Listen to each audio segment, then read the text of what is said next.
La teoria de la Gestalt o psicologia de la forma es va elaborar a Alemanya al 1920. Els principis d'aquesta teoria sobre la percepció visual i com reaccionem les persones a les imatges que veiem han estat de llavors ençà la base del disseny. Aquests principis ens ajudaran a fer un material per al nostre alumnat que siga coherent, estructurat i que facilite i millore la seva comprensió i atenció. Principi de semblança. La teoria de la Gestalt ens diu que si una imatge està formada per objectes molt semblants, la percebrem en conjunt, independentment de la seva proximitat entre ells. És a dir, quan més pareguts siguen entre ells els elements que formen les imatges, més coherents i equilibrades ens semblaran. Una manera d'aconseguir aquesta semblança és utilitzant elements bàsics com poden ser les formes, els colors, la grandària i les textures. Els quadrats de la nostra imatge tenen tots el mateix espai entre ells i tenen la mateixa mida, així que automàticament el que fa el nostre cervell és agrupar-los per color. Si el que volem és que un element o una part de la nostra presentació siga més interessant, el que podem fer és introduir una anomalia, un element que trenque aquesta continuïtat. Principi de continuació. El nostre ull crea visualment la continuïtat d'un camí, una línia i les corbes, encara que hi hagi talls o espais en el recorregut. Aquesta continuació ens pot resultar d'utilitat quan el que volem és guiar la mirada del nostre alumnat a una part o a un punt específic de la presentació o de la imatge que hem preparat. Principi de tancament.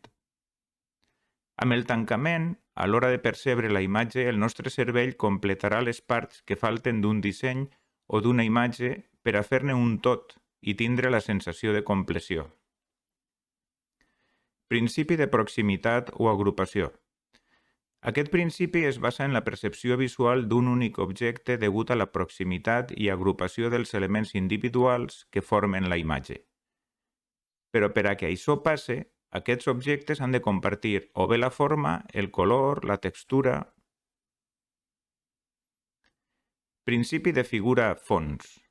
És similar al principi de tancament, perquè s'aprofita de la manera que el nostre cervell processa l'espai negatiu de les imatges.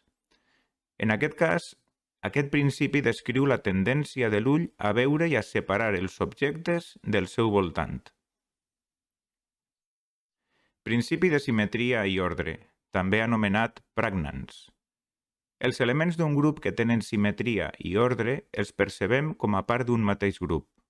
A més, aquesta teoria afirma que el nostre cervell sol analitzar sempre la forma més senzilla, organitzant els elements en figures simètriques, regulars i estables.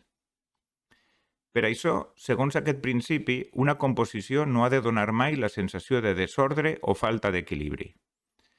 Dissenyar una imatge i uns recursos educatius que siguen simètrics i ordenats és essencial per transmetre sensació de serenitat i equilibri i que el nostre estudiantat no perga temps buscant allò que falta sense centrar-se en el missatge o en la informació que volem transmetre. Principi de mateixa destinació. Aquesta última llei és la més novedosa i ha estat introduïda recentment.